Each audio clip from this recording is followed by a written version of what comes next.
আসসালামু আলাইকুম ওয়া রাহমাতুল্লাহি ওয়া বারাকাতুহু।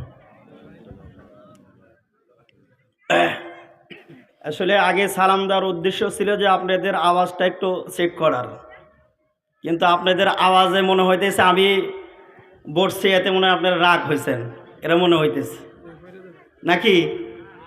বলেন তো, কে কে রাগ হয়েছেন? সবাই খুশি তো?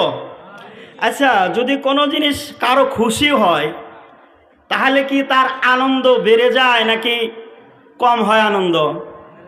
তাহলে আনন্দ যদি বেড়েই যায়, খুশি যদি হয়ে থাকেন, তাহলে তো এত আওয়াজের খুশি হবার তো কোনো কথা নাই। আমি আবারও পুনরায় আপনাদের সালাম দেব। সালামের উত্তর আপনারা একটু জোরে সোরে দেওয়ার চেষ্টা করবেন। আসসালামু আলাইকুম ওয়া রাহমাতুল্লাহি ওয়া বারাকাতুহু।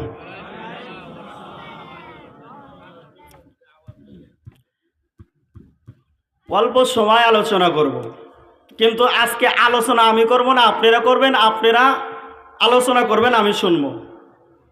তার মানে হলো আমার ওয়াজ আপনারা বুঝতেছেন কিনা, শুনতেছেন কিনা, একটু হা না, ইয়েস নো এগুলো একটু উত্তর দিতে হবে। পারবেন তো? পারবেন তো?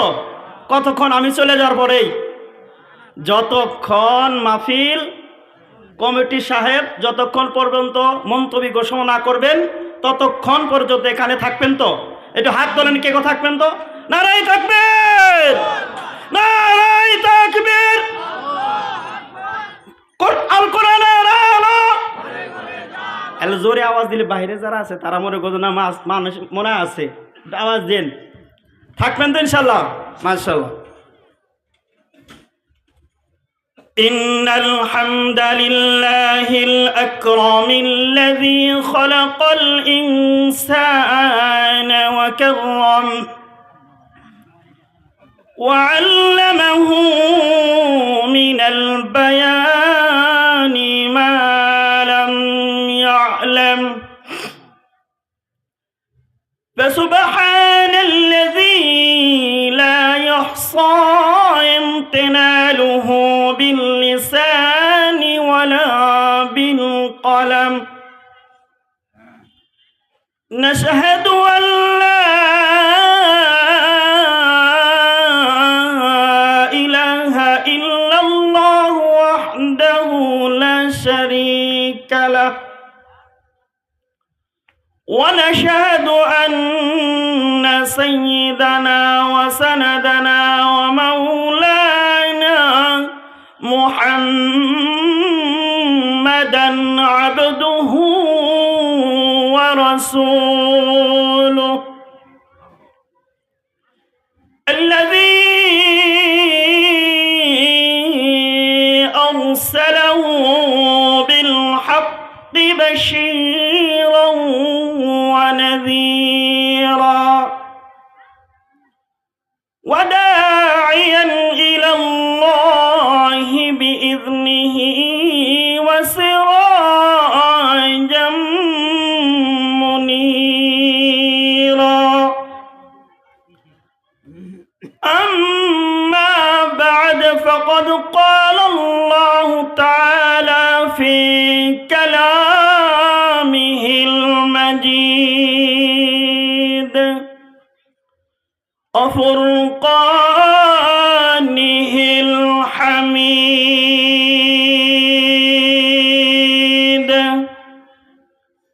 সকলে আমার সাথে জোরে সোরে সময়ে পড়ি। আউযু বিল্লাহি মিনাশ শাইতানির রাজীম। বিসমিল্লাহির রহমানির রহিম।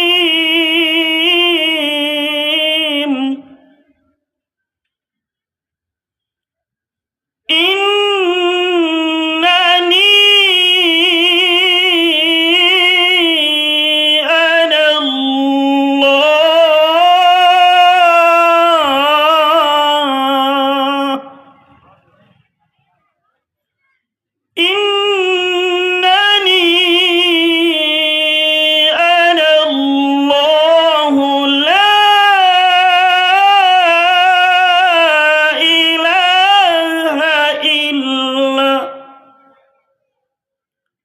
إلا أنا فاعبدني وأقم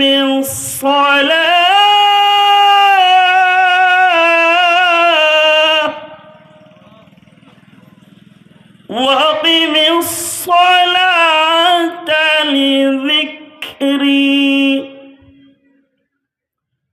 وقال رسول الله صلى الله عليه وسلم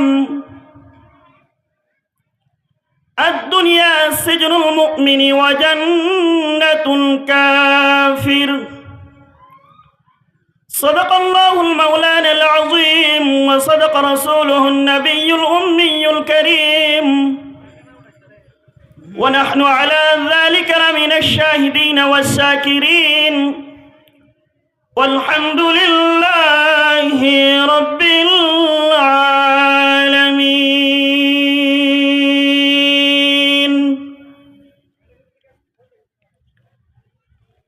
الحمد لله আল্লাহ তাআলার দরবারে লাখো কোটি শুকর জ্ঞাপন করছি যে মহামালিক আমাদেরকে অত্যন্ত ভালোবেসে মহাব্বত করে আজকে এই বেহেশতের বাগানের নিচে আসার এবং বসবার তৌফিক দান করলেন।